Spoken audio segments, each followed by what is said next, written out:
सुप्रभात बच्चों, हिंदी की कक्षा में आप सभी का स्वागत है। आज से हम हमारे जो इकाई है, इकाई 2 हम शुरू करेंगे।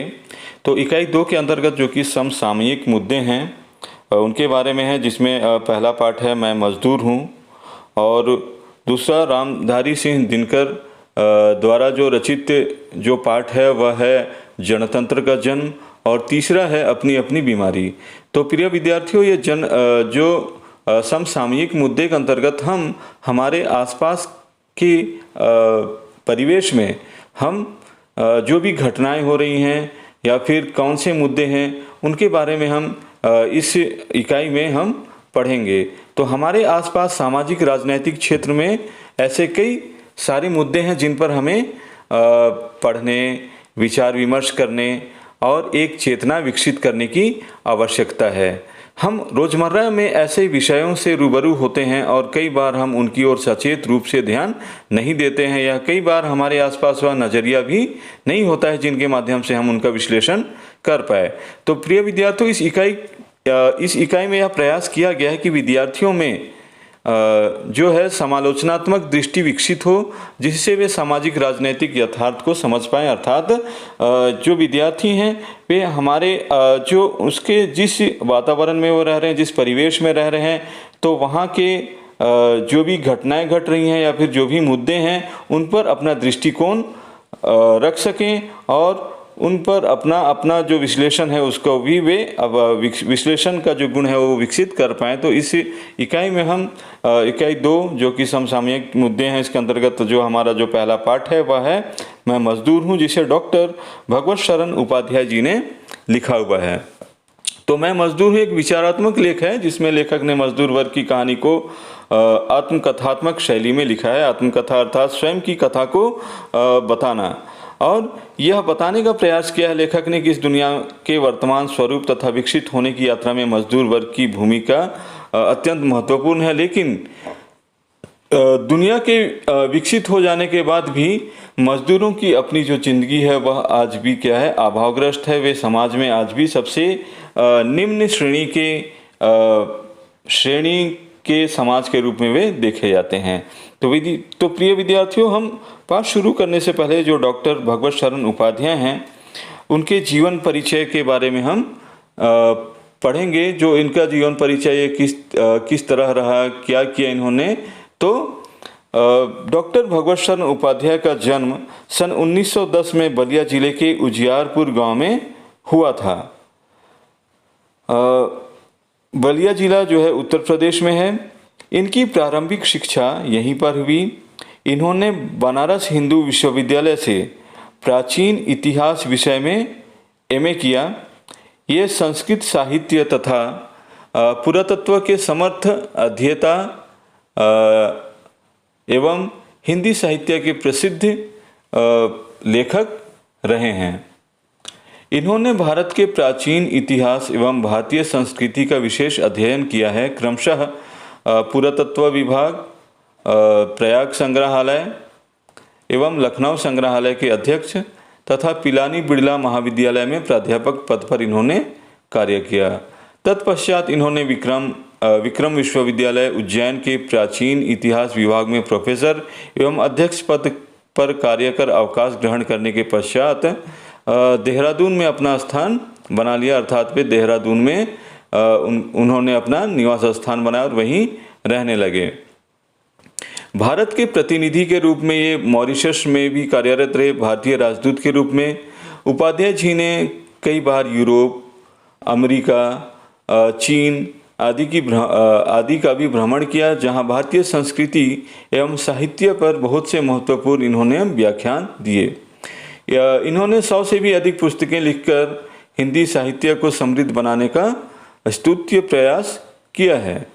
इनकी सबसे बड़ी विशेषता यह है कि प्राचीन भारत के प्रमुख अध्येता एवं व्याख्याता होते हुए भी रूढ़िवादिता एवं परंपरावादिता से सदैव ऊपर रहे हैं। वस्तुतः अपने मौलिक एवं स्वतंत्र विचारों के लिए ये प्रसिद्ध हैं। अगस्त सन 1982 में इनका निधन हो गया। तो उपाध्याय जी ने कई सारी विधाओं में इन्होंने अपनी रचनाएं लिखी, और इनमें से कुछ हैं जो हैं आलोचना, यात्रा साहित्य, पुरातत्व, संस्मरण एवं रेखाचित्र आदि पर प्रचुर साहित्य सृजन इन्होंने किया। इनकी रचनाओं में इनके गहन अध्ययन एवं विद्वता की स्पष्ट छाप परिलक्षित होती है। गहन से गहन विषय को भी सरल भाषा में प्रस्तुत कर देना इनकी प्रधान साहित्यिक विशेषता थी। ध्यान रखिएगा बच्चों। तो वे क्या करते थे, जो कि गहन से गहन विषय अर्थात गूढ़ जो विषय है उसे भी, जो कठिन से कठिन विषय है उसे भी अपनी सरल भाषा में वे अपनी लेखनी के द्वारा प्रस्तुत कर देते थे पाठकों के समक्ष। इनमें विवेचन एवं तुलना करने की विलक्षण योग्यता विद्वान थी।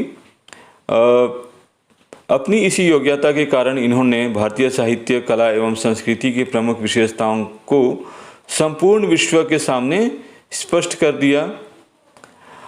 डॉक्टर उपाध्याय ने शुद्ध, परिमार्जित एवं परिष्कृत खड़ी बोली भाषा का प्रयोग इन्होंने किया है। तो इनकी जो भाषा है शुद्ध खड़ी बोली भाषा है। भाषा का लालित्य उनके गंभीर चिंतन एवं विवेचन को रोचक बनाए रखता है। भाषा में प्रवाह और बोधगम्यता की निराली छटा इनकी रचनाओं में देखने को मिलती है। इनकी शैली तथ्यों के निरूपण से युक्त कल्पनामयी एवं सजीव होती है। इनकी रचनाओं में विवेचनात्मक, भावात्मक, वर्णनात्मक शैलियों के दर्शन हमें प्राप्त होते हैं। तो इनकी जो प्रमुख रचनाएं हैं वह है विश्व साहित्य की रूपरेखा, साहित्य और कला, खून के छींटे, इतिहास के पन्नों पर, कलकत्ता से पीकिंग, कुछ फीचर, कुछ एकांकी, इतिहास साक्षी है, ठूठा आम, सागर की लहरों पर, विश्व को एशिया की देन, मंदिर और भवन, इंडिया इन कालिदास आदि। अंग्रेजी में लिखी इनकी पुस्तकें विदेशों में बड़ी रुचि के साथ पढ़ी जाती हैं आज भी। तो प्रिय विद्यार्थियों, ये इनका संक्षिप्त जीवन परिचय है। इनकी रचनाएं जो हैं आपकी किताब में भी कुछ दिए गए हैं जिसे आप याद रखिएगा। तो हम हमारे जो अध्याय में हैं, जो कि मैं मजदूर हूँ, डॉक्टर भगवत शरण उपाध्याय, तो इनके जीवन परिचय जो कि हमारी किताब में है, हिंदी के पाठ्य पुस्तक में है, उसे भी हम पढ़ते हैं। डॉक्टर भगवत शरण उपाध्याय का जन्म 1910 में उत्तर प्रदेश के बलिया जिले में उजियारपुर नामक स्थान पर हुआ। इन्होंने संस्कृत, हिंदी साहित्य, इतिहास, संस्कृति एवं पुरातत्व का गहन अध्ययन किया। तो इनकी जो भाषाएं हैं वह क्या हैं, संस्कृत हैं और हिंदी, इतिहास, संस्कृति एवं पुरातत्व अर्थात जो भी प्राचीन जो ग्रंथ हैं या फिर उन पर उन्होंने अपनी जो रचनाएं उन्होंने प्रस्तुत किया हैं। हिंदी साहित्य के ललित निबंधकारों में उनका स्थान महत्वपूर्ण एवं विशिष्ट है। तो ये एक प्रकार से ललित निबंधकार हैं, अर्थात जो भी समसामयिक जो मुद्दे हैं इन पर उन्होंने कई जो लेख लिखे, तो यह ललित निबंधकार थे। इन्होंने बनारस हिंदू विश्वविद्यालय की शोध पत्रिका संपादन भी किया एवं हिंदी विश्वकोश संपादक मंडल के सदस्य भी रहे। तो विश्वकोश, प्रिय विद्यार्थी, जो विश्वकोश होता है कि यह हिंदी भाषा का जो विश्वकोश है, उसमें हिंदी भाषा से संबंधित जो भी लेख हैं, जो समसामयिक घटनाएं हैं, उनका एक ही जो प्रकाशित जो किताब है विश्वकोश, हिंदी विश्वकोश, इनमें ये जो प्रमुख ये संपादक मंडल के सदस्य रहे हैं। तो जो कि बनारस में है। ये मॉरिशस में भारत के राजदूत भी रहे। भारतीय संस्कृति पर देश विदेश में इनके दिए गए व्याख्यान चिर संग्रहणीय हैं। इनकी भाषा शैली तत्सम शब्दों से युक्त साहित्यिक खड़ी बोली है। तो ध्यान दीजिएगा बच्चों। तो इनकी जो भाषा है वह है क्या है, भाषा तत्सम शैली। ठीक है, यहाँ पे आप देख सकते हैं। तो इनकी जो भाषा है वह है तत्सम शैली से युक्त साहित्यिक खड़ी बोली है। तो इसे आप याद कर लीजिएगा। तो तत्सम शब्द वे शब्द जो कि संस्कृत तत् अर्थात उसके सम अर्थात समान। तो किसके समान? जो प्राचीन जो भाषा है संस्कृत है, तो संस्कृत के ऐसे संस्कृत भाषा के ऐसे शब्द जो कि हिंदी में उसी रूप में प्रयुक्त किए जाते हैं, तो उन्हें तत्सम शब्द कहा जाता है, आप सभी जानते हैं। और इनकी जो साहित्यिक खड़ी बोली का इन्होंने प्रयोग किया है। आपने विवेचनात्मक